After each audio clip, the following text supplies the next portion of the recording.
Hello friends, എല്ലാവർക്കും മൈമുനാസ് വേൾഡിലേക്ക് സ്വാഗതം. അപ്പം ഇന്ന് നമ്മൾ ഉച്ചക്കത്തെ ചോറുമായിട്ടാണ് വന്നിട്ടുള്ളത്. ലഞ്ച് ബ്ലോഗായിട്ടാണ്. അപ്പം ചോറൊക്കെ വെച്ച് വാർത്ത് വെച്ച് പിന്നെ നമ്മളിന്ന് ചോറിനായിട്ട് നമ്മൾ മമ്പയർ ഉപ്പേരിയാണ് ഉണ്ടാക്കിയത്. അപ്പോൾ മമ്പയർ മഞ്ഞളും മുളകൊക്കെ ഇട്ട് വേവിച്ചെടുത്തു. അപ്പോൾ ഇതിൽ കുറച്ച് വെള്ളം ഉണ്ടായിരുന്നു. പിന്നെ ആ വെള്ളമൊക്കെ ഒന്ന് എടുത്ത് വെച്ചിട്ട് വറ്റിച്ച് പിന്നെ നമ്മളത് വറവിട്ടെടുക്കുകയാണ് ചെയ്തത്. അപ്പോൾ ചട്ടിയൊക്കെ വെച്ച് അതിൽ വെളിച്ചെണ്ണ ഒഴിച്ച് അതിൽ വെളുത്തുള്ളിയും ചെറിയുള്ളിയും ചതച്ചിട്ട് പിന്നെ വറ്റൽമുളകും കറിവേപ്പിലയൊക്കെ ഇട്ടിട്ടാണ് അത് വറവിട്ടെടുത്തത്. മമ്പയർ തോരൻ നല്ല ടേസ്റ്റാണ് കേട്ടോ. അങ്ങനെ ആക്കിയെടുക്കുമ്പോൾ നല്ല ടേസ്റ്റാണ്. നല്ല ടേസ്റ്റ് ഉണ്ട് മമ്പയർ ഉപ്പേരിയാണ്. പിന്നെ നമ്മൾ ചോറിലേക്കായിട്ട് നമ്മൾ കറി വെച്ചത് മുരിങ്ങയില കൊണ്ടുള്ള കറിയാണ് കേട്ടോ. മുരിങ്ങാച്ചപ്പ് കറി.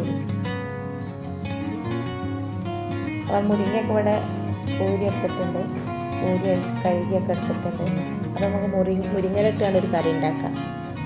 അപ്പോൾ ഇതിന് വേണ്ടിയിട്ട് ഞാൻ തേങ്ങയും ചെറിയുള്ളിയും കാന്താരിയൊക്കെ ചേർത്തിട്ട് അരച്ചെടുക്കുകയാണ് ചെയ്തത്.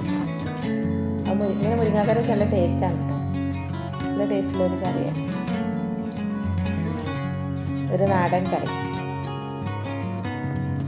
അപ്പോൾ തേങ്ങ അരക്കുമ്പോൾ ശ്രദ്ധിക്കണം, നന്നായി അരിഞ്ഞു പോകരുത് കേട്ടോ. ഒന്നിങ്ങോട്ട് കുറച്ചൊന്നും അരച്ചെടുക്കാനേ പറ്റുള്ളൂ. നന്നായി അരിഞ്ഞു പോകാൻ ടേസ്റ്റ് ഉണ്ടാവില്ല, അപ്പം വേറൊരു ടേസ്റ്റാവും. അപ്പോൾ അതിലേക്ക് ഇതിൽ മഞ്ഞൾപ്പൊടി ഇടുന്നവർക്ക് അങ്ങനെ ഇടാം കേട്ടോ. ഞാൻ മഞ്ഞൾപ്പൊടി ഇട്ടിട്ടില്ല. മഞ്ഞൾപ്പൊടി ഇട്ടാൽ മഞ്ഞ കളർ വരും, പിന്നെ നല്ലതാണ്. പക്ഷേ ആ മഞ്ഞൾപ്പൊടി ഇട്ടിട്ടില്ല. അപ്പോൾ തേങ്ങ ഒന്ന് ചൂടായി വരുമ്പോൾ തന്നെ അതിലേക്ക് മുരിങ്ങയിലൊക്കെ ഇട്ട് പാകത്തിന് ഉപ്പൊക്കെ ചേർത്ത്, പിന്നെ മുരിങ്ങ അധികം വേവുണ്ടല്ലോ, പെട്ടെന്ന് ഇറക്കി വെക്കണം കേട്ടോ. പിന്നെ അപ്പം ഇന്നത്തെ വ്ലോഗ് ഇത്രയൊക്കെ ഉള്ളൂ.